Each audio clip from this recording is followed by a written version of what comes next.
Nous allons prier ensemble.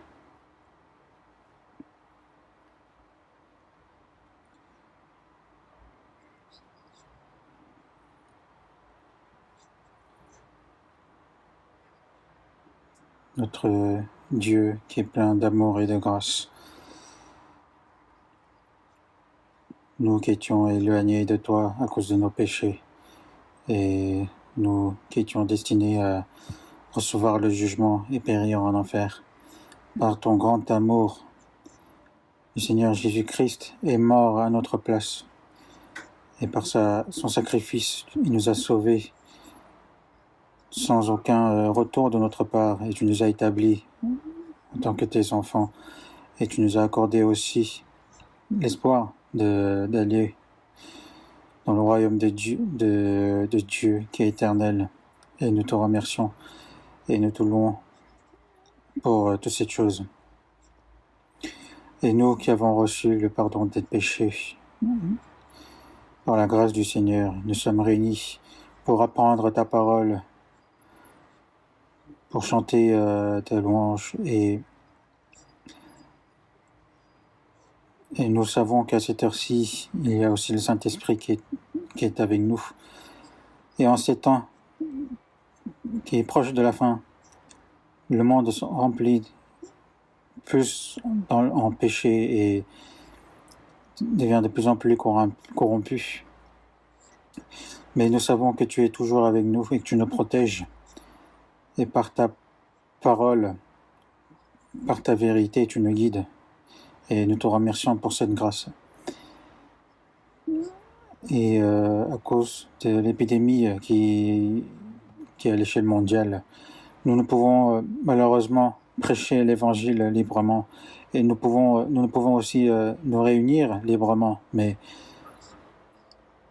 aide-nous pour que nous puissions aimer davantage ta parole, de s'efforcer à se réunir.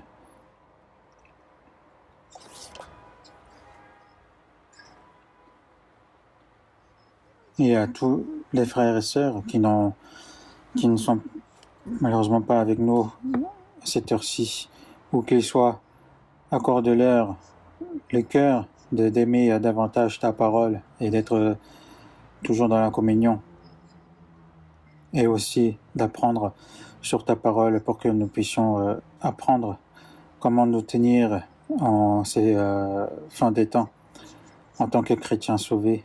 Et nous te demandons de veiller sur toutes les églises dans le monde entier pour que nous puissions tous accomplir ta mission et d'évangéliser ton amour.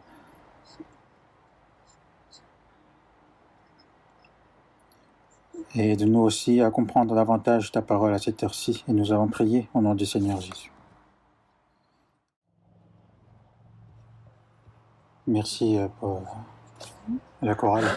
Et nous allons voir dans la Bible, Somme chapitre 2.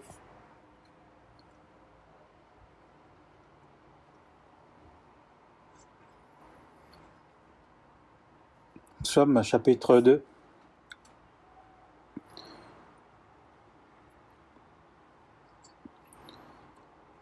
Verset 1 jusqu'au verset 4, je vais vous lire. Pourquoi ce tumulte parmi les nations, ces vaines pensées parmi les peuples?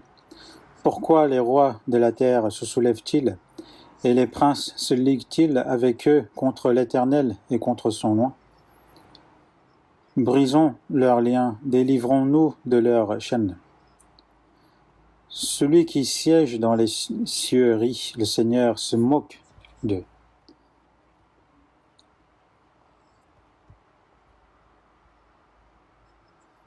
Donc la semaine dernière, je vous ai déjà parlé sur cette parole-là, mais je vais continuer la suite, parce que j'ai pas pu finir.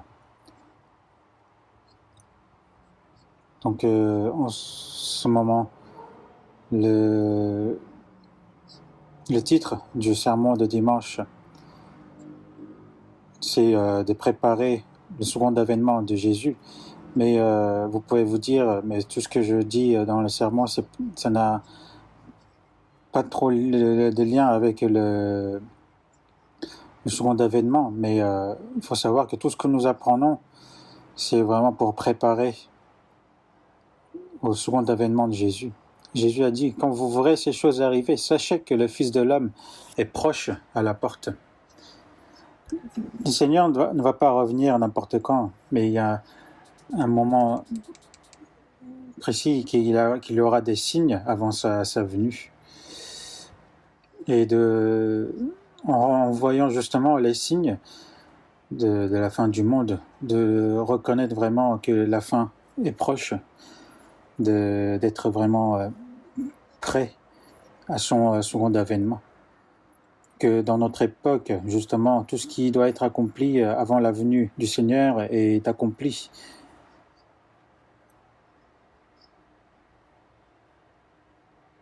Et non seulement la venue du Seigneur est proche, mais tout ce qui va se passer vers la fin du monde est vraiment en train de se passer à notre époque. Et ainsi d'apprendre comment nous devons nous tenir justement en tant que chrétiens. Et je pense que c'est important pour que nous le sachions. Comme vous le savez, Dieu a créé l'homme selon son image à partir du jardin d'Éden jusqu'au Apocalypse, jusqu'au temps décidé par Dieu. Durant ce temps d'histoire, il y a le but et le plan de Dieu qui est en train de se réaliser. L'histoire est présente justement pour accomplir le plan de Dieu. L'histoire qui est décidée par Dieu, ce qui est important là-dedans, c'est qu'il y a le but et le plan de Dieu dedans. Mais il n'y a pas que Dieu dans cette histoire, mais il y a aussi le diable qui est son ennemi. Depuis le jardin d'Éden jusqu'à la fin des temps, le diable essaye d'empêcher le plan de Dieu, essaye de désordonner. Mais il faut savoir que Dieu l'a autorisé à le faire. Adam, dans le jardin d'Éden, Dieu avait placé Adam dans le jardin d'Éden pour le cultiver et pour garder le jardin d'Éden. Et aussi, il lui a dit de ne pas manger l'arbre de la connaissance du bien et le mal. Mais par la tentation du diable, il l'a fait tomber. Et Dieu avait laissé le diable tenter Adam. Parce que Dieu n'a pas créé l'homme comme un robot qui obéit selon ce qui a été programmé dans sa puce. Mais Dieu nous a donné le libre arbitre. On peut très bien obéir à Dieu, très bien désobéir aussi. On peut très bien aimer Dieu, mais on peut très bien ne pas aimer Dieu. On peut très bien écouter la parole de Dieu, mais on peut très bien aussi écouter la parole de son ennemi, le diable. Et c'est ce qui a été autorisé par Dieu depuis le jardin d'Éden. Et l'homme, lui-même, il aime Dieu et il l'écoute et il obéit à Dieu. Et il met sa vie justement, Dieu justement a autorisé qu'il donne sa vie pour obéir à Dieu. Et le diable, il est là vraiment pour empêcher cela. Puisqu'il est là pour empêcher l'œuvre de Dieu. Non seulement on doit connaître l'œuvre de Dieu, mais il faut connaître aussi l'œuvre du diable. C'est pour ça dans 2 Corinthiens chapitre 2, verset 11, il est écrit « Afin de ne pas laisser à Satan l'avantage sur vous, car nous n'ignorons pas ses desseins. » De nos jours, il y a beaucoup de personnes qui nous trompent, des arnaqueurs. Beaucoup se sont fait tromper et ils ont perdu tous leurs biens, perdu tout ce qu'ils avaient. Il y en a même qui se suicident en ayant perdu tous ces biens. Il y a aussi des gens qui profitent même de nos jours à cause du coronavirus pour arnaquer les personnes. parce qu'il le fait très intelligemment. Vous savez aussi que le diable est vraiment intelligent et sage, comme il est dit dans 2 Corinthiens chapitre 11, et cela n'est pas étonnant puisque Satan lui-même se déguise en ange de lumière. Il y a des diables justement qui se montrent effrayants, comme un animal, comme une bête méchante, mais il dit aussi qu'il apparaît comme un doux brebis. C'est pour ça que les gens sont trompés par le diable. Donc pour ne pas être trompé par les diables, il faut connaître ce que le diable fait. Il faut connaître le mystère du Satan pour que nous puissions justement faire face. Même de nos jours, beaucoup se disent qu'ils croient en Dieu, mais beaucoup sont trompés par le diable. Le diable, Dieu a choisi le peuple Israël. Et pendant plusieurs millénaires, il a donné sa parole à travers les prophètes et la Bible. Mais comme vous savez, dans l'histoire, on voit qu'ils ont écouté plus les faux prophètes, les faux prophètes qui ont été dirigés par les diables.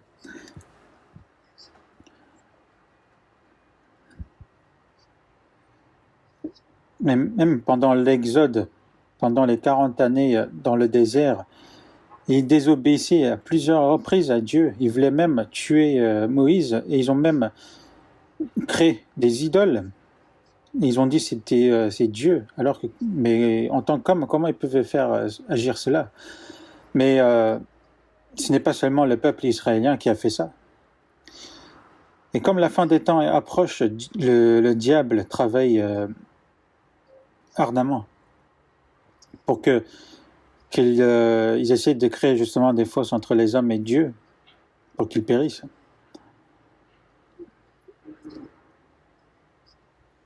Et justement, le temps de la fin du monde, c'est la période où justement le diable travaille ardemment.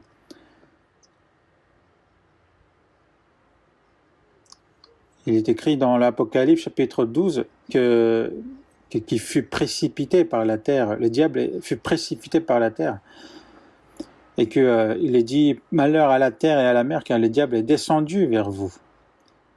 Et dans Luc chapitre 10, il est écrit « Jésus leur dit, je voyais Satan tomber du ciel comme un éclair ». Le diable sait clairement qu'il se dirige vers l'enfer. Du coup, il fait le dernier révolte. Comment?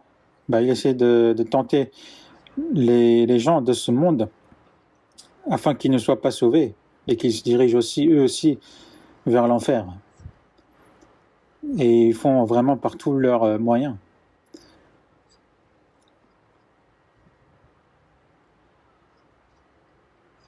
C'est pour ça que nous avons besoin de connaître ce que fait le diable. Il y a longtemps, quand je dis il y a longtemps, vous avez l'impression que c'est pas il n'y a pas longtemps, mais c'est une histoire qui date de plus de 50 ans. C'était dans la région de Mokpo où je prêchais l'évangile. J'étais resté plusieurs années là-bas. Donc c'est ce qui était passé à ce moment-là. Il y avait justement les ferries qui allaient à l'île de Jeju, de la ville de Mokpo où j'étais. Donc on prenait le bateau, justement, le ferry pour aller faire des allers-retours. Avant, donc c'était il y a longtemps, donc ça durait encore plus de temps que maintenant. Mais ce qui se passait dans le ferry, c'est qu'il y avait beaucoup de pickpockets. Parce que comme il y a des gens qui font des malaises ou des gens qui dorment, donc les gens, les pickpockets, en fait, ils en profitent justement. Donc ils volent dans les poches des gens, etc. Mais c'est une histoire vraie. Donc il y a un jour, il s'était passé dans ce bateau. Il y avait le chef de la police de la ville de Jeju, en fait, qui était dans ce bateau. Mais on lui a volé justement dans le bateau un pickpocket. Justement, il a volé son portefeuille dans la poche de ce chef de la police.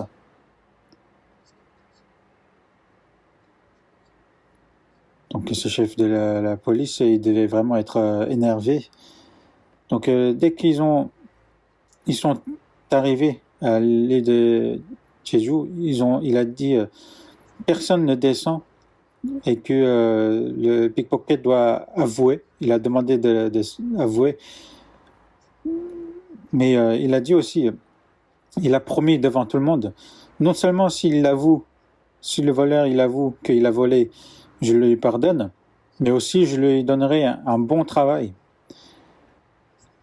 Donc il a dit, je le promets. Et vous savez ce qui s'est passé après? Vous ne savez pas. Donc ce pickpocket, justement, il a avoué. Donc c'est moi, j'ai volé de votre poche, le chef.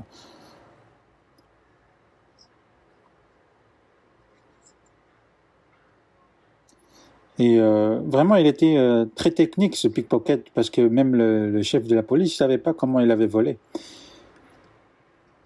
Mais après, lui aussi, le chef, il était vraiment un grand chef, vu qu'il a attrapé celui qui l'a volé. Mais comment il a fait justement pour que le pickpocket avoue lui-même? Donc il a dit qu'il allait le pardonner, mais aussi il allait lui donner un bon travail. Donc comme il a promis, il a pardonné et il a aussi donné un bon travail. C'était quoi son travail? Parce que ce pickpocket, justement, il était vraiment technique. Donc depuis ce jour-là, dans ce ferry, il conseillait les clients, enseignait les clients à ne pas se faire pickpocketer. C'était ça son travail. Donc depuis ce jour-là, beaucoup ne se sont fait plus voler. Donc c'est une histoire assez amusante. C'était amusant, n'est-ce pas?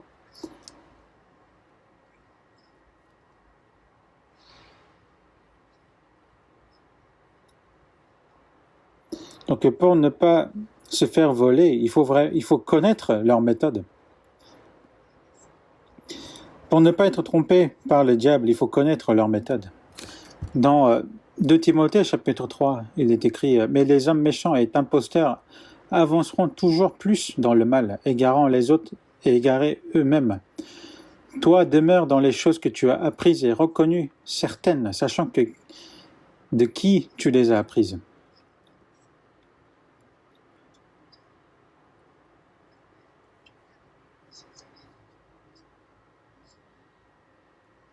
Donc dans ce monde, même si on est trompé, on perd du bien et c'est tout. Mais il faut savoir, si on perd dans la foi, on perd tout. Donc l'apôtre Paul a dit, il est important de ne pas se faire tromper dans la vie, mais il est plus important de ne pas se faire tromper par le diable. Que demeure dans les choses que tu as apprises et reconnues certaines, sachant que de qui tu les as apprises. Si un arbre a enraciné vraiment au fin fond du sol, même s'il y a une tempête, il sera solidement attaché à la terre. Ainsi, un chrétien sauvé qui a son cœur vraiment enraciné dans le Seigneur, il ne sera point troublé. Donc le diable agite de plus en plus vers la fin des temps, mais les gens ne le sauront pas. Donc il est important pour nous justement de connaître l'histoire et le déroulement de la fin des temps. Et ce que le diable est en train de faire aussi. Dieu a jugé la terre au temps de Noé par l'eau, parce qu'il était rempli de péchés. Et après le déluge, il y a eu beaucoup de descendants de Noé par la suite. Ils étaient réunis dans le désert de Sinaï et ils ont dit allons, bâtissons-nous une ville et une tour dont le sommet touche au ciel. Faites-nous un nom. Donc là, il tentait Dieu. Il luttait contre Dieu. Et Dieu a vu cela. Donc c'était la tour Babel. Donc Dieu n'a pas laissé le faire. Il a confondu leur langage pour les empêcher. Donc ensuite, il y a eu l'histoire d'Israël qui a commencé par la suite. Mais comme promis, ils lui ont envoyé le Messie qui était promis. Mais son peuple n'a point reçu le Messie, mais ils l'ont renié, ils l'ont même crucifié en se prêtant les mains des Romains. Ponce Pilate, qui était le gouverneur, a dit qu'il n'avait point de péché. Il a dit 3 fois. Mais c'est les religieux d'Israël et le peuple israélien, les insensés, qui a renié Jésus-Christ et ils ont crucifié sur la croix. Et à cause de ce péché,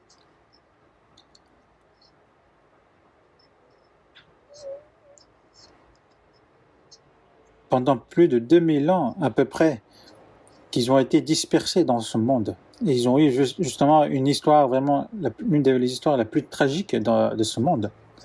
C'était le résultat d'avoir renié Jésus-Christ. Mais vous savez pourquoi ils ont renié, n'est-ce pas? Parce qu'ils ont attendu le Messie. Mais le Messie qu'ils pensaient, qu'ils avaient en tête, c'était celui qui allait gouverner le monde et qui allait vaincre justement l'Empire romain qui les dominait à cette époque. Parce que c'était une promesse qui a été faite dans l'Ancien Testament.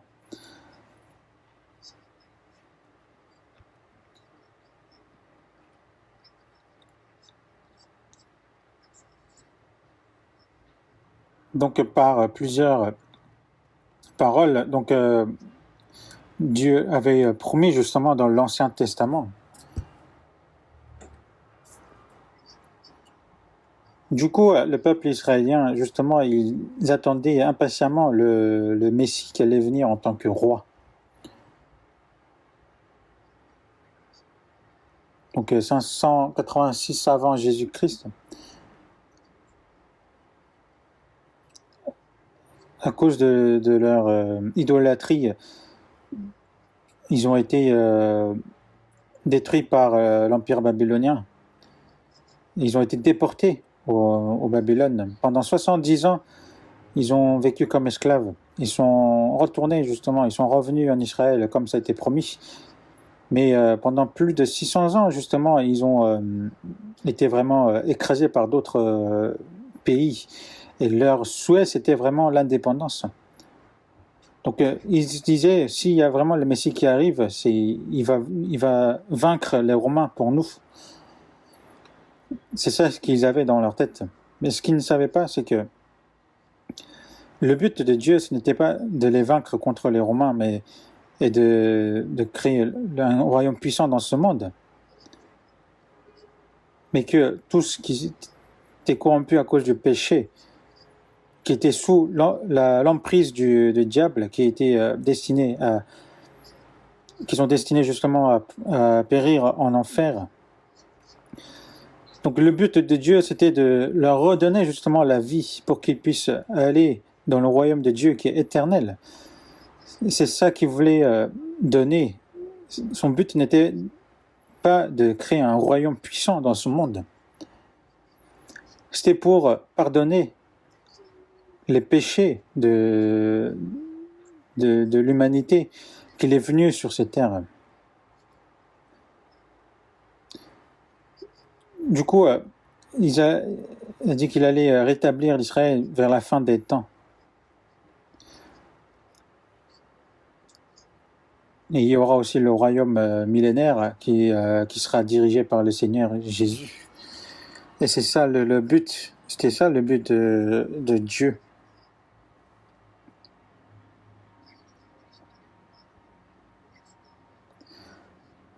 Même de nos jours, le peuple israélien, justement, ne reconnaissent pas que Jésus, qu'ils l'ont crucifié, est le Messie.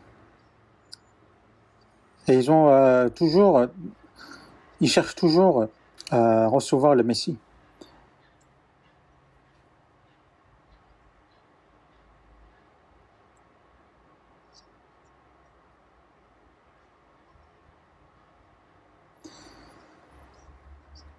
Même pendant la Deuxième Guerre mondiale, il y a eu plus de 6 millions de morts. Mais ils disent que le fait qu'ils ont été éparpillés dans le monde, c'est une grâce de Dieu. Ils le pensent à l'envers. Et ils se disent, le fait qu'ils ont été éparpillés partout dans le monde, c'est vraiment pour dominer le monde. Parce qu'ils disent que la grâce qu'il va recevoir vers la fin des temps n'est rien comparé à tout ce qu'ils ont vécu, parce qu'ils vont dominer le monde.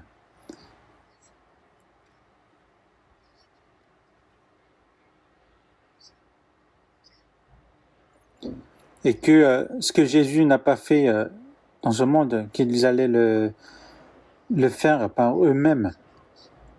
Donc le plus grand problème, c'est le monde qui sera dominé par les Juifs. Un seul monde, c'est ça que je suis en train de parler. Depuis longtemps, justement, les Juifs sont préparés à cela.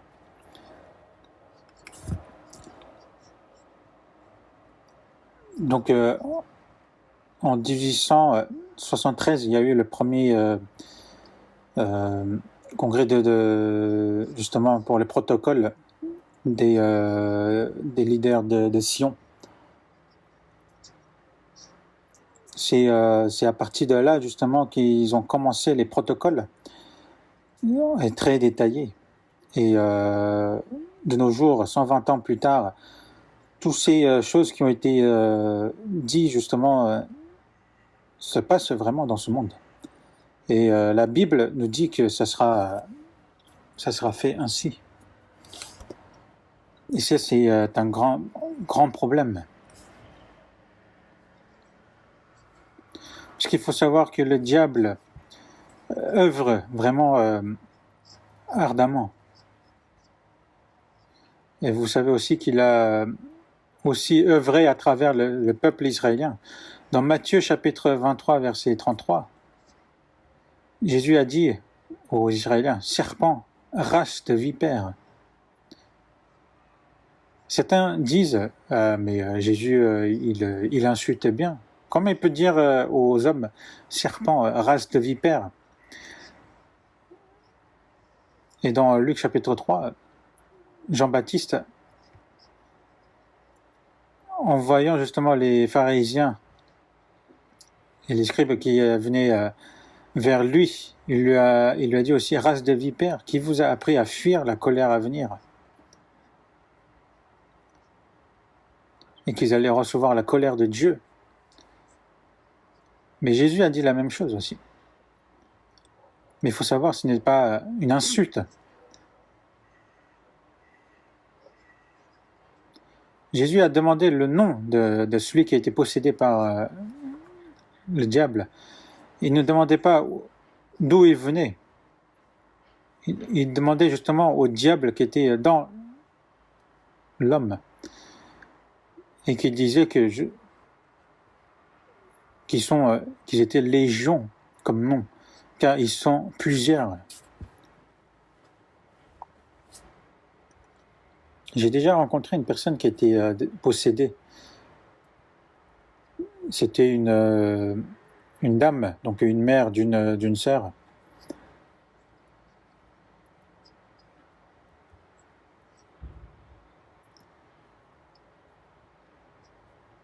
Donc c'était sa fille qui avait reçu un esprit bizarre d'une secte. Du coup, elle a fait aussi à sa mère, et sa mère a reçu justement les démons.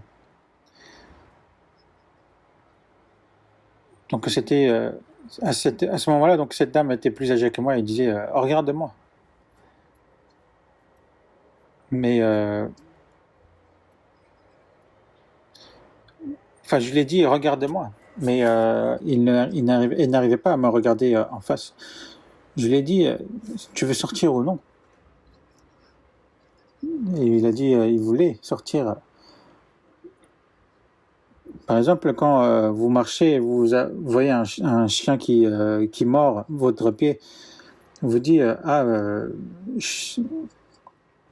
vous l'appelez chien, est-ce que c'est une insulte? Parce que dans les religieux d'Israël étaient remplis de diables. Dans Jean chapitre verset 44, il est écrit, vous avez pour père le diable et vous voulez accomplir les désirs de votre père. Parce qu'en eux, ils avaient le diable et ils voulaient accomplir les désirs du diable. Et le diable, vers la fin des temps, part à travers l'Israël, il va œuvrer. Dieu aussi a œuvré à travers le peuple Israël. Et le diable va aussi le faire à travers le peuple Israël. Dieu œuvre à travers l'homme et le diable aussi. Donc une fois que l'évangile sera propagé dans le monde entier, le peuple israélien sera rétabli. Ensuite, il y aura le second avènement de Jésus. Il va prendre tous les chrétiens sauvés. Il y aura les 7 ans de tribulation dans ce monde. Et pendant les premiers 3 ans et demi, il y aura les 144 000 juifs qui seront sauvés. Et il y aura justement le 3e temple de Dieu qui sera construit à Jérusalem. Puisqu'il est marqué dans 2 Thessaloniciens chapitre 2 verset 4, comme quoi si le temple sera construit, il y aura jusqu'à s'asseoir dans le temple de Dieu se proclamant lui-même Dieu.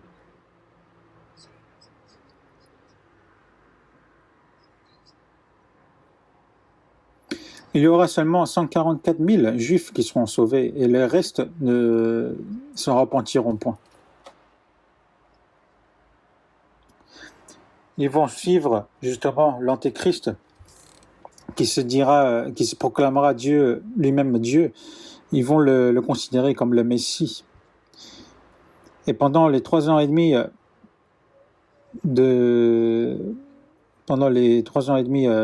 d'après, justement, il va diriger ce monde par sa grande puissance. Il est dit dans Apocalypse chapitre 13, le dragon lui donna sa puissance, son trône et une grande autorité. Comme il reçoit l'autorité du diable, ce sera vraiment immense. Et on peut dire que dans ce monde actuel, justement, la scène est déjà prête pour recevoir l'Antéchrist. Et j'ai vraiment hésité à comment vous en parler de cela, parce que c'est assez choquant et pour certains c'est effrayant. Mais il faut vraiment le connaître.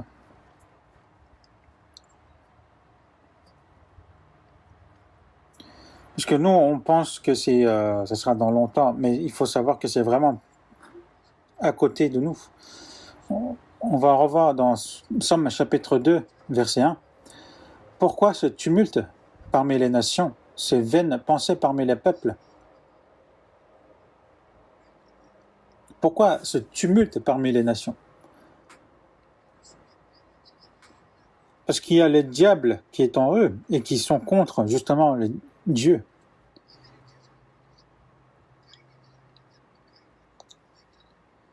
Quand Dieu a reçu le sacrifice d'Abel et quand il n'a pas reçu le sacrifice de Caïn, Caïn était devenu en colère.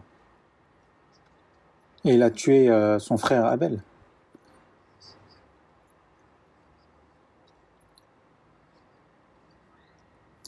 Pourquoi ce tumulte parmi les nations? Ces nations justement qui se révoltent contre Dieu et ces vaines pensées parmi les peuples.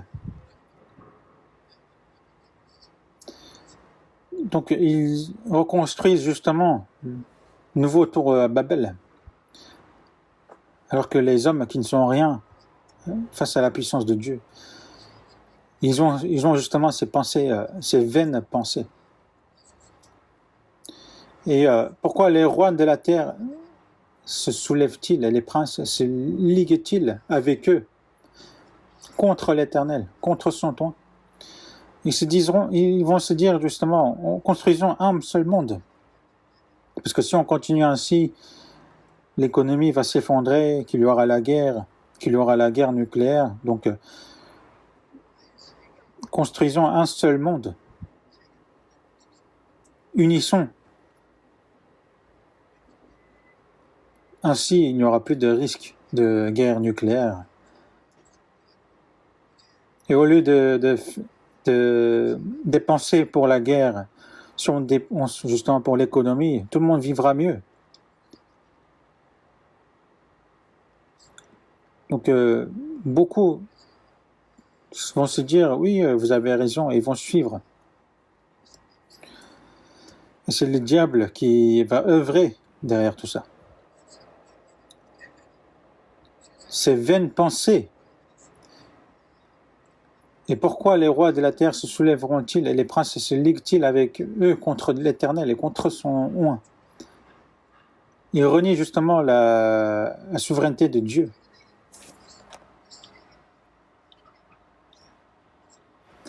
Donc ils essayent justement de diriger le monde par eux-mêmes. Et les princes se liguent-ils avec eux contre l'Éternel et contre son oint?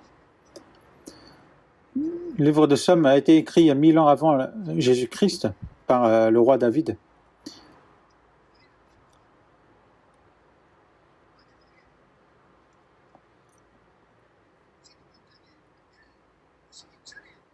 Et avant que le Seigneur va revenir,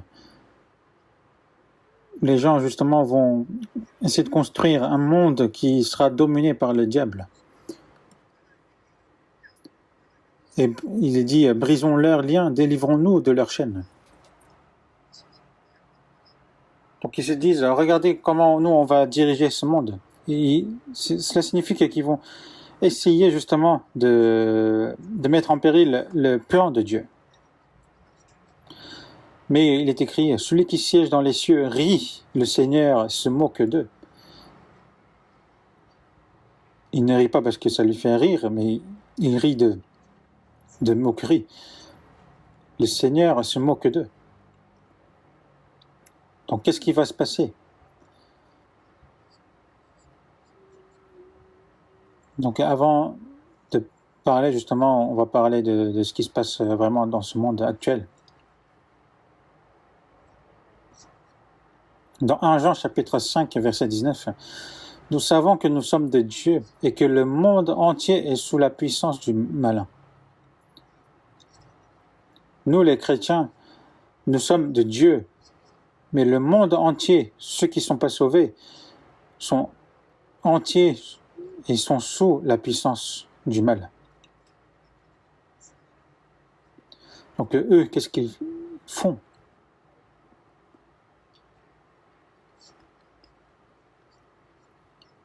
La dernière fois, je vous ai parlé un peu des protocoles des sages de Sion. Je vous ai dit que les Juifs, justement, avaient mis des protocoles et qu'ils essayaient de les établir dans ce monde. Si je vous parle en détail, est-ce que vous avez déjà entendu la réunion de Bilderberg? C'était en 1954. C'était en Pays-Bas. Donc c'était le prince de Pays-Bas qui dirigeait la réunion. Et c'était la famille Rothschild de l'Angleterre, justement, qui finançait. Donc c'était dans un hôtel à Bilderberg, donc aux Pays-Bas, justement, les Juifs se sont réunis. Ils ont tenu une réunion. Ensuite, une fois par an, justement, ils se réunissent dans différentes régions.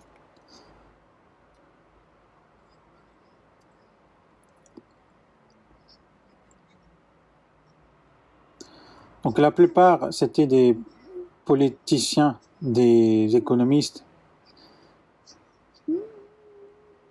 des personnes qui travaillent dans les médias, des personnes importantes, les élites. Donc à peu près 120, 150 personnes qui étaient des élites dans ces domaines, qui se sont réunis secrètement. Et quand on leur posait la question, qu'est-ce que vous faisiez? Donc ils disent, non, on est d'un groupe de silence. Mais tout ce qui était dit dans la réunion, c'était tenu secret.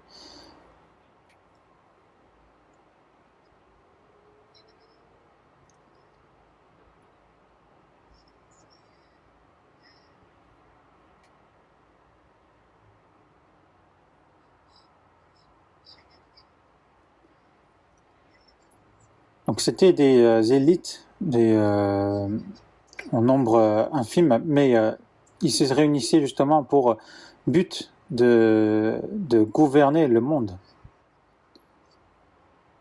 pour établir justement un seul gouvernement du monde. Et c'était les membres principaux justement, et ils ont continué à le faire jusqu'à maintenant, et je pense que leur plan est déjà mis au point. Donc il y a ça, il y a aussi les francs-maçons et les Illuminati que je vous ai parlé.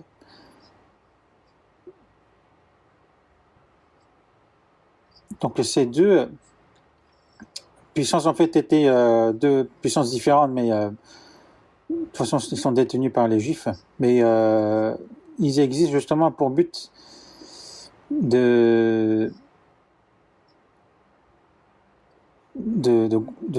créer un seul gouvernement. C'est des groupes vraiment secrets.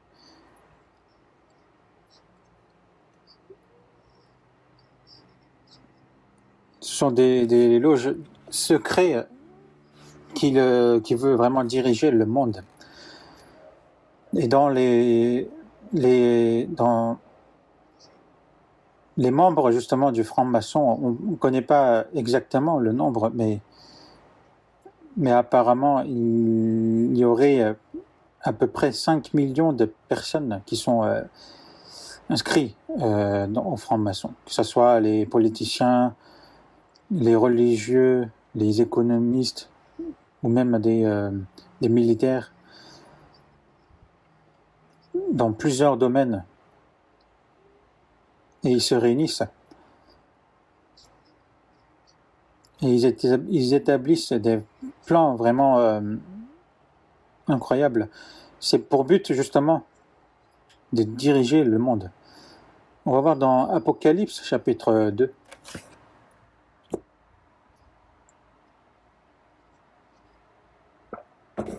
Apocalypse chapitre 2, verset 9. Apocalypse chapitre 2, verset 9.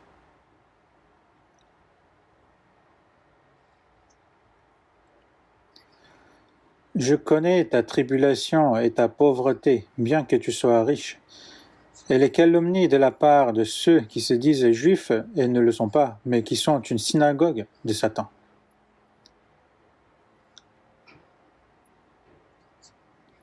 Ceux qui se disent juifs. Quand on dit juifs, en fait, les juifs, ils sont fiers d'être le peuple de Dieu. Ils sont fiers de ça.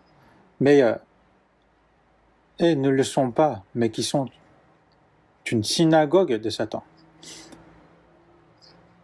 Ils sont juifs de l'extérieur, mais ils sont une synagogue de Satan. On va voir dans le chapitre 3, verset 9. Chapitre 3, verset 9. Voici, je te donne de ceux de la synagogue de Satan qui se disent juifs et ne le sont pas, mais qui mentent. Voici, je les ferai venir se prosterner à tes pieds et connaître que je t'ai aimé. La synagogue de Satan, qui se disent juifs et ne le sont pas, mais qui mentent. le diable, Satan est un menteur. Et Satan, qu'est-ce qu'il va faire? À travers les hommes, il va établir les plans.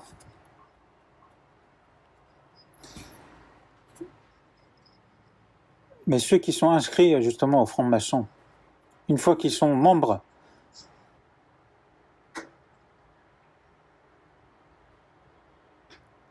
justement, les francs-maçons aident pour qu'ils aient une certaine position dans ce monde. Si, par exemple, ils font des affaires, ils font en sorte qu'ils réussissent dans les affaires.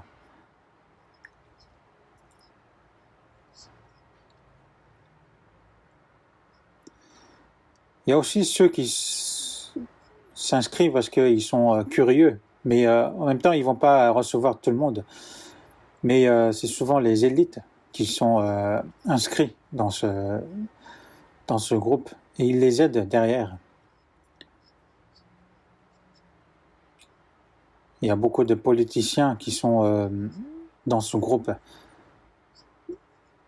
que ce soit ceux qui sont dans les économies ou des militaires ou des gens qu'on connaît, des gens qu'on ne connaît pas.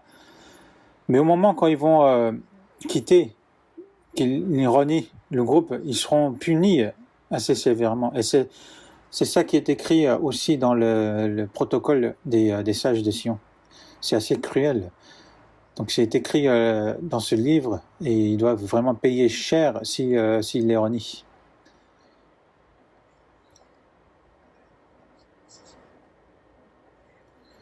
C'est dans le secret justement qu'ils dirigent tout ça et qu'ils les aident. Mais les dirigeants justement, ce sont tous des juifs.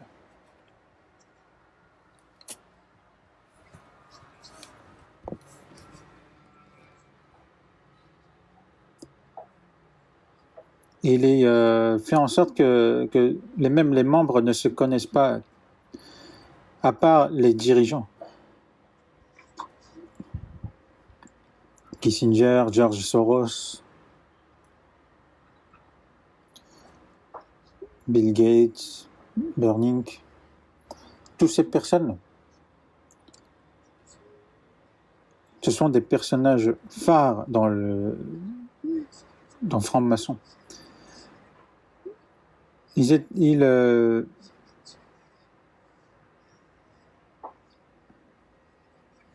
Donc ils ont justement cette puissance, l'argent et la puissance pour créer un monde et qui dirigent le monde dans le secret. Et ce sont des membres secrets justement de ce...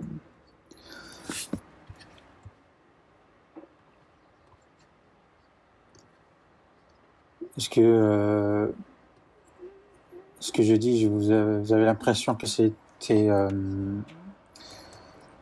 juste un roman, mais c'est ce qui est vrai, c'est ce qui se passe. Et Bill Gates, même si il a quitté Microsoft, à votre avis, qu'est-ce qu'il fait? Tout ce qu'il dit, on en reparle.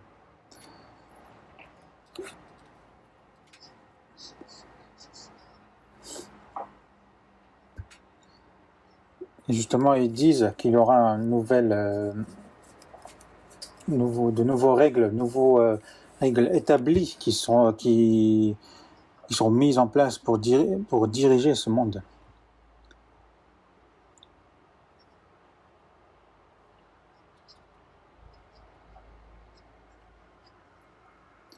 Donc, les Juifs justement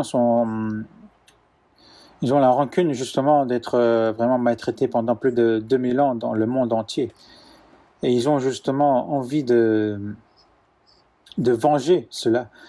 Et comment?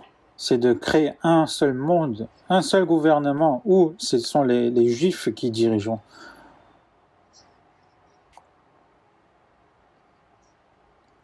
Et qu'ils allaient mettre en place toutes ces choses-là, quoi qu'il arrive. Donc j'ai ramené ce livre de protocole des sages de Sion. C'est un livre que j'ai acheté il y a 40 ans. Du coup, il est vraiment vieux. Donc je vous en ai parlé quelques-uns la semaine dernière. Et dans le 10e protocole, les gentils sont comme un troupeau de moutons. Nous sommes des loups. Et savez-vous ce que font les moutons lorsque les loups pénètrent dans la bergerie?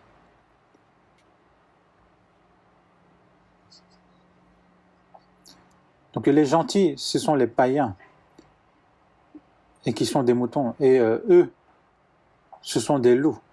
Ça, c'est dans le 10e protocole. Ils ferment les yeux. Les loups vont manger les moutons, donc eux, ils ne peuvent rien faire, ils ferment les yeux. Nous les amènerons à faire de même, car nous leur permettrons de leur rendre toute leur liberté, après avoir asservi tous les ennemis du monde et obtenu la soumission de tous les partis. Et vous savez qu'il y a ce genre de choses qui est écrit aussi dans la Bible. On va voir dans Michée, dans l'Ancien Testament, Michée, chapitre 5.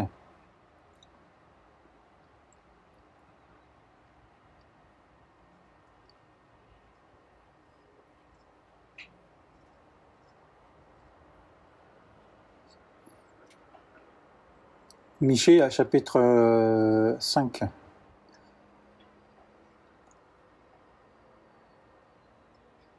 Verset 7. Michée, chapitre 5, verset 7. Le reste de Jacob sera parmi les nations, au milieu des peuples nombreux, comme un lion parmi les bêtes de la forêt, comme un lionceau parmi les troupeaux de brebis. Lorsqu'il passe, il foule et déchire, et personne ne délivre. Que ta main se lève sur tes adversaires et que tous tes ennemis soient exterminés.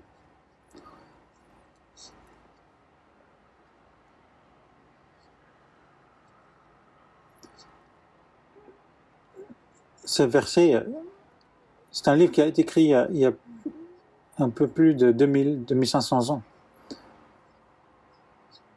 Donc Jacob signifie Israël. Donc le reste d'Israël, parmi les nations, au milieu des peuples nombreux, comme ils étaient dispersés dans le monde, même de nos jours, il y a un tiers de tous les juifs de ce monde qui sont éparpillés dans le monde. Donc au milieu des peuples nombreux, comme un lion parmi les bêtes de la forêt, comme un lionceau parmi les troupeaux de brebis. Lorsqu'il passe, il foule et déchire. Donc ce sont comme des lionceaux, pas comme un vieux lion, comme un lionceau qui,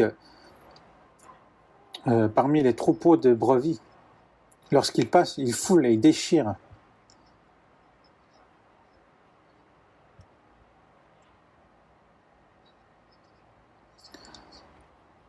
Et personne ne délivre. Que ta main se lève sur tes adversaires et que tous tes ennemis soient exterminés. Et même Dieu l'a accordé, justement, il va permettre. Et j'ai pensé pourquoi Dieu laisse les Juifs qui ont abandonné le Seigneur, ils ont été remis aux mains des païens. Ils sont des païens qui ne croyaient pas non plus à Dieu, et ils ont tué d'innombrables Juifs. Mais il faut savoir c'est ce qui s'est passé aux Juifs qui sont peuple d'Israël. Mais aux païens qui ne se repentiront pas jusqu'au final. Jusqu'au final, justement, ils seront jugés sévèrement. Et que eux, ils sont des loups, et que les gentils sont les troupeaux de moutons. Est-ce que les moutons vont se révolter contre un loup? Ils sont des proies.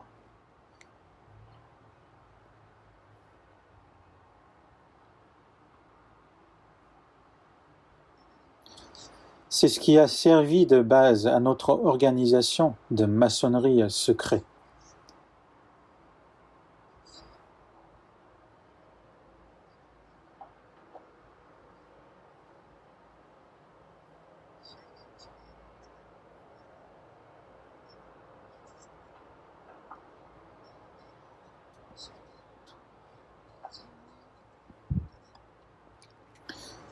Pour quelles raisons avons-nous été conduits à imaginer notre politique et implantée chez les gentils? Nous la leur avons inculquée sans leur en laisser comprendre le sens intime. Qu'est-ce qui nous a poussé à adopter une telle ligne de conduite? Sinon ce fait que race disséminée, nous ne pouvons atteindre notre objet par des moyens directs, mais seulement par des moyens détournés. Telle fut la cause réelle de notre organisation de la maçonnerie, dont ces pourceaux de gentils n'ont pas approfondi le sens, ni même soupçonné le but. Par la miséricorde de Dieu, son peuple élu fut dispersé.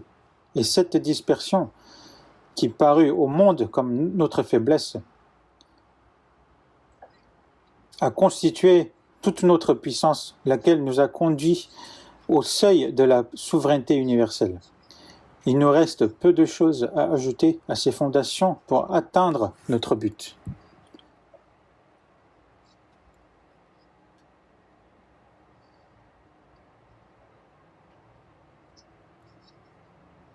Donc Dieu a accordé la grâce pour qu'ils se dispersent dans le monde entier et qu'ils ont traversé des difficultés, mais ils disent que justement c'était pour atteindre un but, c'est de diriger le monde. Qu'en pensez-vous? Est-ce qu'un homme peut vraiment inventer ce genre de choses, ces choses qui sont vraiment assez énormes comme sens? Si vous avez le temps, ce serait vraiment bien de lire. Même de nos jours, on peut s'en procurer. Avant, quand ils ont sorti ce livre, les Juifs ont vraiment empêché. Ils ont ils ont tout brûlé. Et dès qu'ils sortaient dans les librairies, ils achetaient tout en masse pour les détruire. Mais ils ne pouvaient pas. Et c'est vraiment un événement très important. Et même les gens, en voyant ça, ils se disent, ils doutent.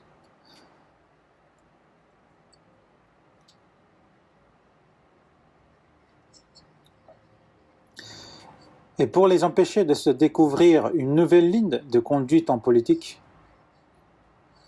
nous les distrairons également par toutes sortes de divertissements. Jeux, passe-temps, passions, maisons publiques. Nous allons bientôt lancer des annonces dans les journaux, invitant le peuple à prendre part à des concours de tout genre, artistiques, sportifs, etc. Ces nouveaux divertissements distrairont définitivement l'esprit public des questions qui pourraient nous mettre en conflit avec la populace. Comme le peuple perdra graduellement le don de penser par lui-même, il hurlera avec nous, pour cette raison bien simple que nous serons les seuls membres de la société à même d'avancer des idées nouvelles. Donc, qu'est-ce que cela signifie? Qu'ils vont enlever les pensées des païens, c'est-à-dire ils vont les faire devenir comme des idiots. Il y a justement ce protocole de 3S des Juifs. Il y a le sport, screen, l'écran, ensuite le sexe. Premier, donc c'est screen, c'est l'écran.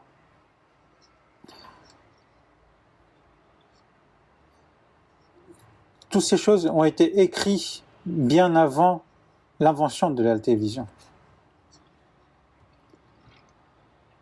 Rien qu'en regardant des peintures ou des dessins, ils ne pensent plus à rien. De nos jours, justement, il y a énormément de films qui sortent. Et 85% des films produits sont produits par des Juifs. Mais les Juifs, alors que c'est eux qui les font, ils disent, ils interdisent justement à leur famille de regarder. Parce que en regardant toutes ces choses-là, ça nous rend plus bêtes, on n'y réfléchit plus. De nos jours, c'est vraiment, les gens n'y réfléchissent plus. Parce qu'ils sont tous sur leur petit écran.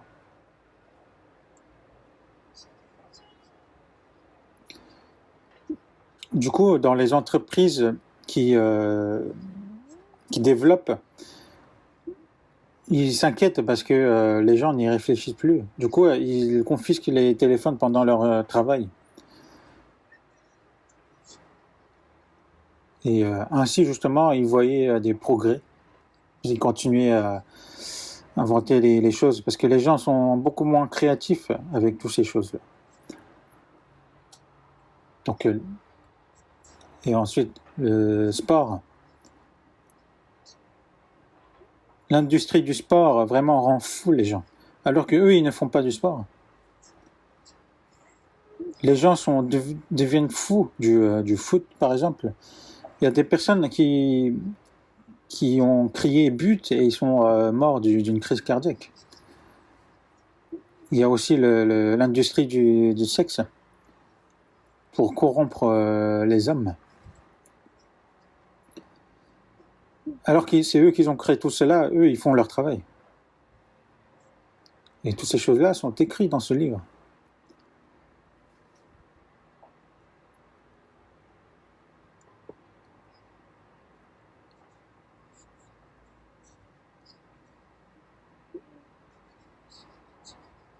Dans le protocole numéro 14, quand nous serons les maîtres de la terre, nous ne tolérerons aucune religion qui est la nôtre, c'est-à-dire une religion n'admettant qu'un seul Dieu à qui notre destin est lié par l'élection qu'il fit de nous.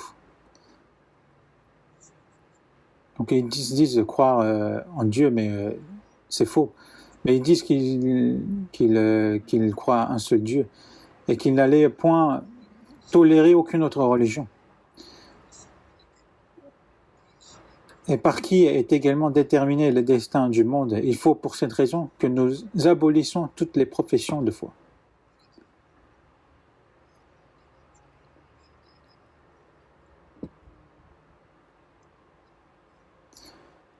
Il y a ce genre de contenu aussi. Et ces gens-là détestent le plus le christianisme.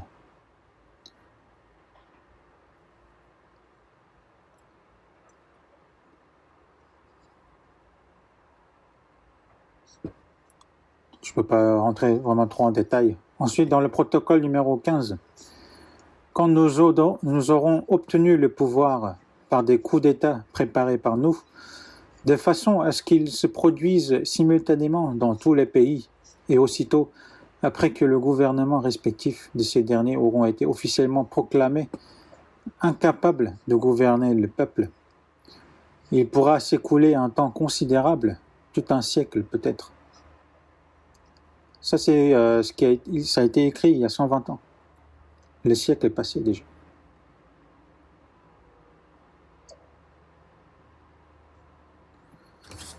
Donc là, je ne peux pas tout lire.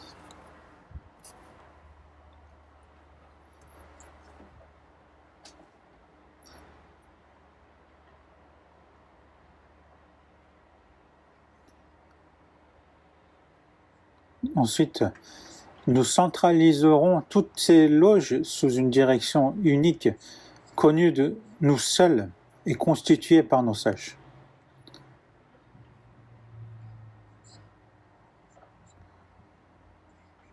Donc les sages. Ces loges auront également leurs propres représentants afin de masquer les véritables dirigeants, et ces dirigeants auront seuls le droit de désigner les orateurs et de tracer l'ordre du jour. Donc il y a les francs-maçons. Donc il y a les dirigeants qui sont en nombre minime. Et il y a aussi, si le monde entier en est bouleversé, c'est qu'il nous était nécessaire de le bouleverser ainsi afin de détruire sa trop grande solidité. si au milieu de ce bouleversement, donc en fait c'est pour bouleverser le monde qu'ils bouleversent ainsi pour détruire leur grande solidité. Si au milieu de ce bouleversement éclatent des conspirations, cela voudra dire que l'un de nos plus fidèles agents est à la tête des dites conspirations. Il est bien naturel que nous soyons le seul peuple à diriger les entreprises maçonniques. Nous sommes le seul peuple qui sache les conduire. Nous connaissons le but final de toute action, tandis que les gentils ignorent la plupart des choses concernant la maçonnerie et ne peuvent même pas voir les résultats immédiats de ce qu'ils font.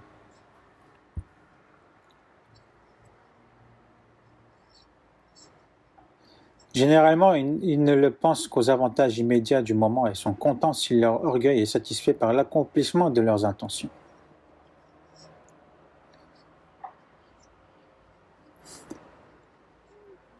Ensuite, il y a aussi ceux, il y a des gens, il parle des gens justement qui viennent aux francs-maçons par curiosité. Donc, ils utilisent justement les païens. Ensuite, nous n'avons jamais compté les victimes de la race de ces brutes de gentils, et bien que nous ayons dû sacrifier un assez grand nombre des nôtres, nous avons déjà donné à notre peuple une situation dans le monde telle qu'il ne l'eût jamais rêvé. Quand il parle sacrifier un assez grand nombre des nôtres, donc c'est les Juifs, un nombre relativement restreint de victimes de notre côté a sauvé notre nation de la destruction.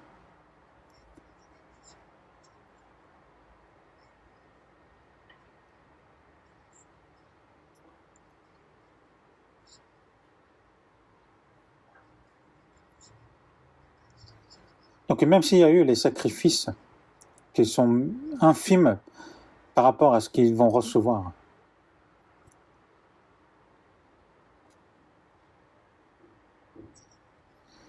tout homme doit inévitablement finir par la mort. Il vaut mieux hâter cette fin pour ceux qui entravent le progrès de notre cause plutôt que pour ceux qui la font avancer.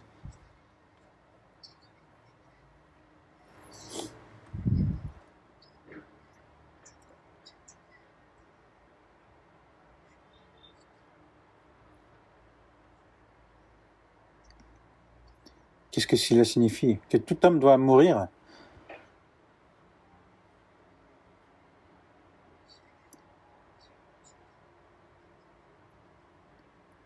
Mais eux, justement, qui veulent faire avancer leur projet, leur progrès, il vaut mieux hâter, justement, la mort pour ceux qui entravent le progrès de leur cause.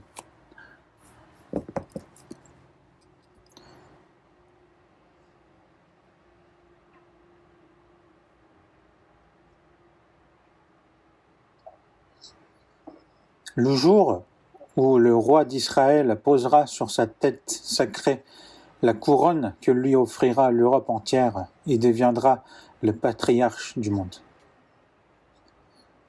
Que le roi d'Israël viendra d'Europe.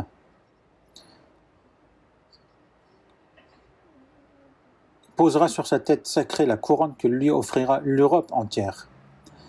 Dans l'Apocalypse, on parle justement de la puissance de l'Antéchrist. Il disait qu'il a 10 cornes, il a 10 têtes. Ça parle de la puissance d'Europe. Et nous devons vraiment faire attention justement à la puissance d'Europe. Et c'est où l'Europe? C'est là où plus de 6 millions de Juifs ont été massacrés. Et c'est là où ils ont été massacrés qui veulent rebâtir leur puissance.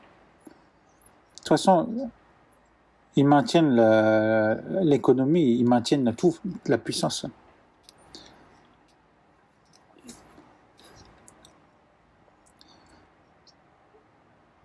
Même l'économie des États-Unis, c'est les Juifs qui les détiennent. Mais En Europe, c'est encore plus. La puissance qu'ils ont, les biens qu'ils ont, c'est vraiment incroyable.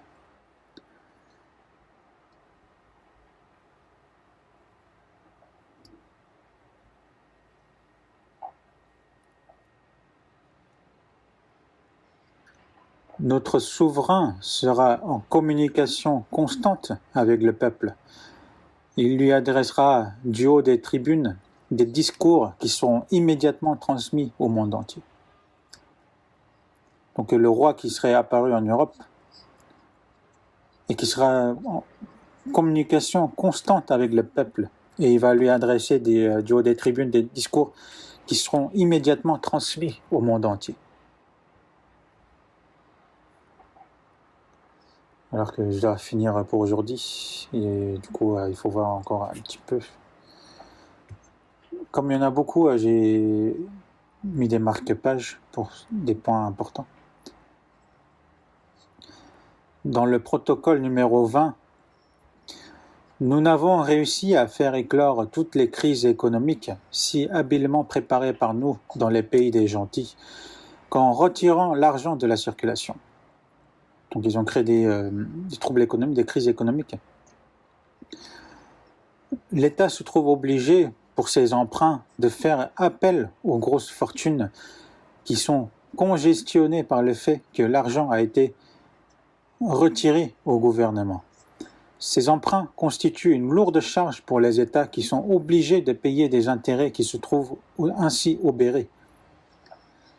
La concentration de la production par le capitalisme a sucé jusqu'à la dernière goutte toute la force productrice et avec elle toute la richesse de l'État.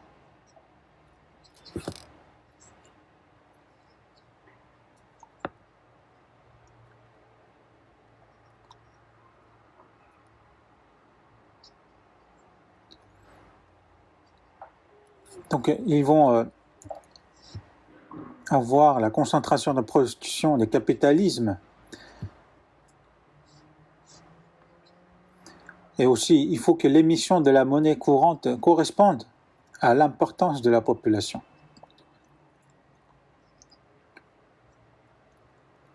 Qu'il y aura une nouvelle émission de la nouvelle monnaie courante qui sera certainement numérique, que ce soit sur la main droite ou sur le fond. Tout est déjà prêt.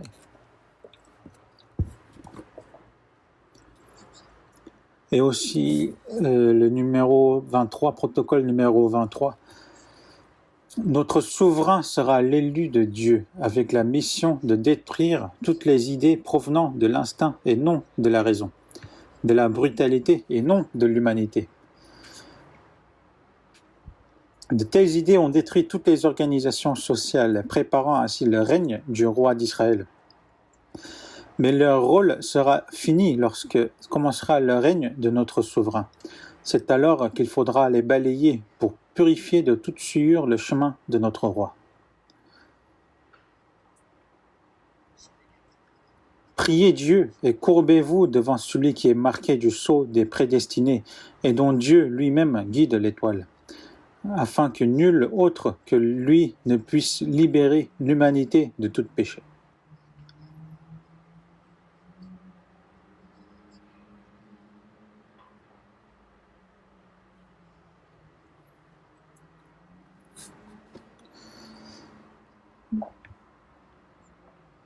Donc je ne peux pas en parler plus, mais toutes ces choses, ce sont les plans des Juifs. Mais le plan de Dieu, c'est autre chose. Parce que tous ces plans des Juifs, c'est temporaire.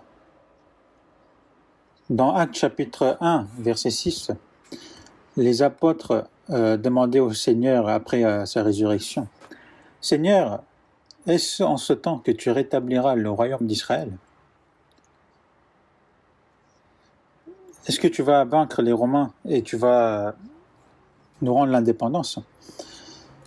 Mais le Seigneur a répondu, « Ce n'est pas à vous de connaître les temps ou les moments que le Père a fixés de sa propre autorité. » Il y aura justement le rétablissement d'Israël, non seulement l'indépendance, mais ils vont diriger le monde.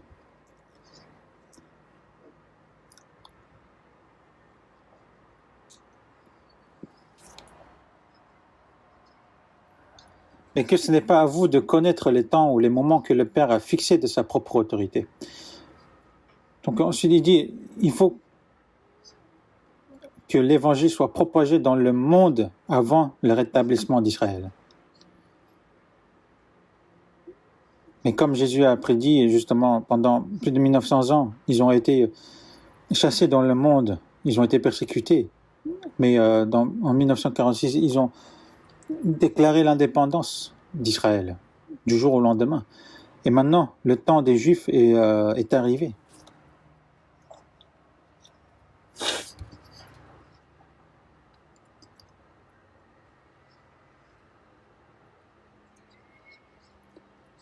Mais avant son ascension, pendant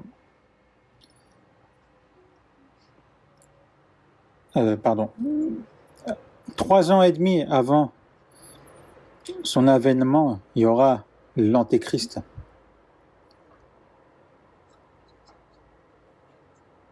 Et pendant ces 3 ans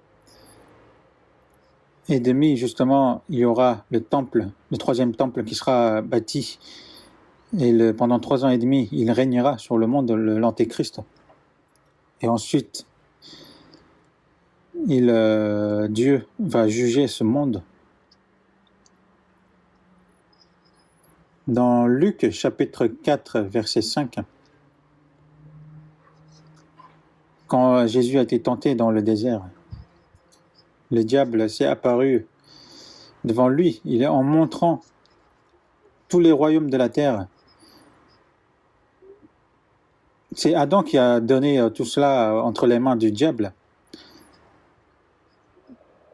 Le diable a dit à Jésus, justement, je te donnerai toute cette puissance et la gloire des royaumes, car elle m'a été donnée et je la donne à qui je veux, si tu prosternes devant moi.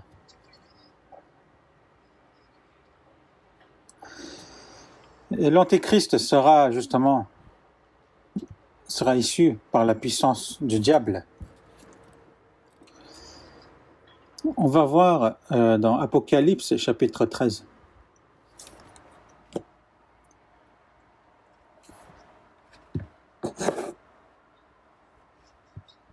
Apocalypse chapitre 13, verset 2. Chapitre 13, verset 2. La bête que je vis était semblable à un léopard. Ses pieds étaient comme ceux d'un ours et sa gueule comme une gueule de lion. Le dragon lui donna sa puissance et son trône et une grande autorité. Donc ces 3 bêtes sont semblables et ils parlent justement de l'Antéchrist.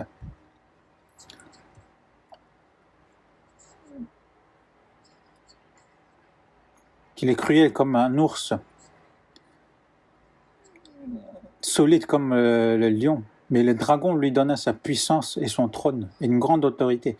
Le dragon qui est le diable, pour que celui qui sera issu du diable avec toute sa puissance, il sera vraiment puissant. Et c'est l'Antéchrist. Et dans le verset 3, « Et je vis l'une de ses têtes comme blessée à mort, mais sa blessure mortelle fut guérie. » Jésus, après sa mort, après avoir ressuscité, l'évangile s'est propagé dans ce monde. Et je ne sais pas si il sera assassiné ou autre, mais tout le monde le croyait mort, mais il sera guéri et tout le monde va le suivre. Et dans le verset 4, « Et ils adorèrent le dragon parce qu'il avait donné l'autorité à la bête. » C'est le dragon, le diable, qui va donner l'autorité. Ils adorèrent la bête, donc à Satan. Dans le verset 5, « Et il lui fut donné une bouche qui proférait des paroles arrogantes et des blasphèmes. »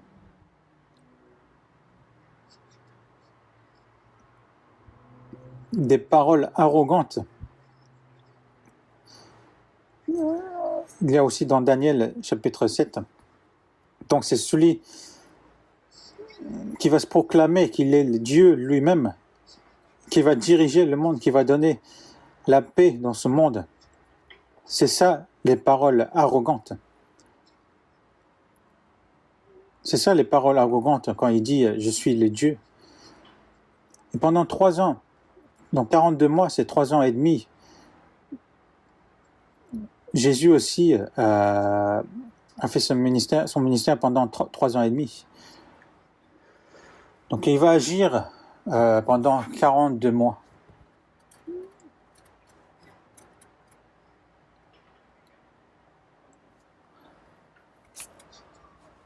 Dans le verset 7, « Et il lui fut donné de faire la guerre aux saints, de les vaincre, et il lui fut donné autorité sur toute tribu, tout peuple, toute langue et toute nation. »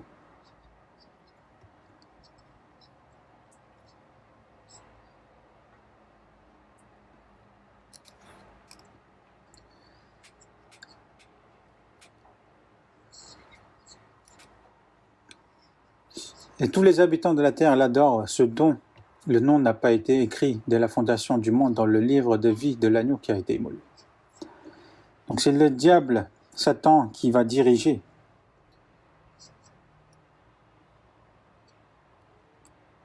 Et le roi de cette terre, qui est le diable.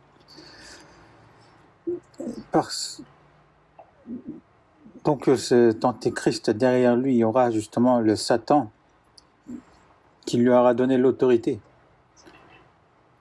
Comme il est écrit dans le verset 8, « Et tous les habitants de la terre l'adoreront, ceux dont le nom n'a pas été écrit dès la fondation du monde dans le livre de vie de l'agneau qui a été immolé. » Donc ceux qui ne sont pas sauvés, ils vont prosterner, ils vont adorer justement diable. Et qu'est-ce qui va leur arriver s'ils adorent diable? Ben, ça sera l'enfer. Verset 15. « Et il lui fut donné d'animer l'image de la bête, afin que l'image de la bête parlât, et qu'elle fit que tous ceux qui l'adoraient par l'image de la bête fussent tués. »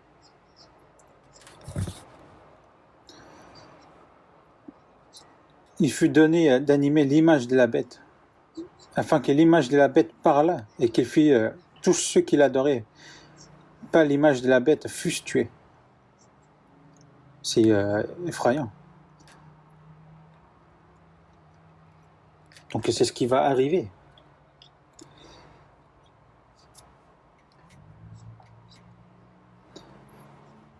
Mais le problème, c'est que cela va se passer vraiment bientôt de notre époque. Bien sûr, avant, Dieu, le Seigneur doit venir pour nous les chrétiens avant, mais cela signifie que c'est vraiment proche, son avènement est proche.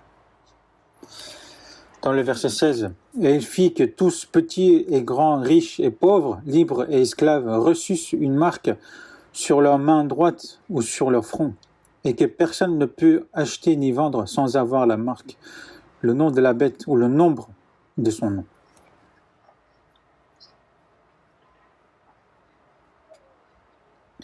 Sans cette marque, ils ne peuvent ni acheter ni vendre. Et que tous ceux qui n'adorent pas la bête fussent tués. Même de nos jours, nous n'avons vraiment plus besoin d'espèces. Même la carte, on n'aura plus besoin. Donc j'ai vu dans les journaux, il n'y a pas très longtemps, quand on prend l'avion, je pense qu'on n'aura même plus besoin de passeport.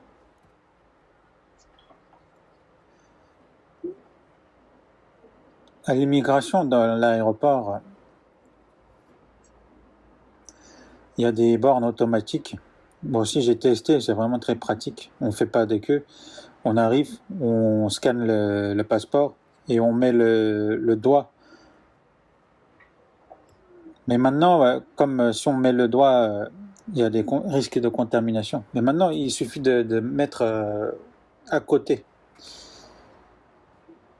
Il suffit de mettre la main à côté et c'est déjà fait. Et c'est ce qui se fait même actuellement. Ça, ça avance de plus en plus vite. Et ces versets qu'on vient de lire, ça a été écrit il y a plus de 1900 ans.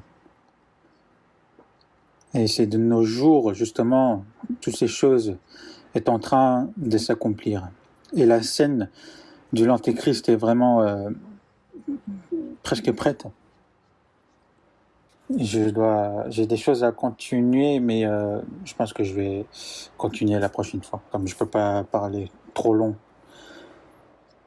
Alors que là, on peut même pas manger, et du coup, il faut que je vous libère pour que vous puissiez manger chez vous.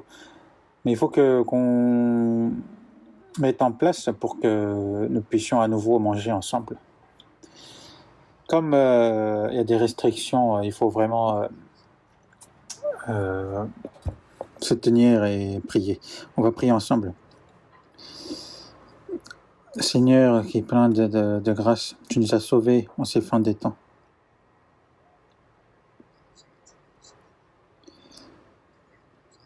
Et le reste de notre vie, nous voulons servir toi, Seigneur, et nous voulons servir au sein de ton Église.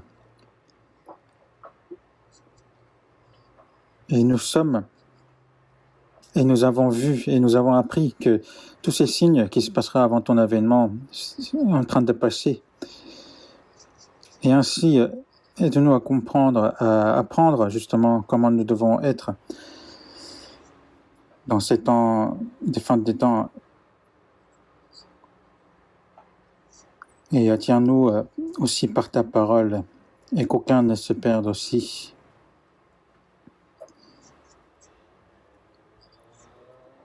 Et que nous soyons prêts justement à te recevoir lors de ton avènement.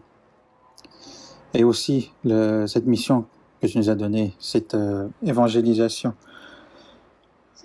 ce séminaire biblique, cette retraite que nous préparons, nous te demandons d'être avec nous. Et nous avons prié au nom du Seigneur Jésus.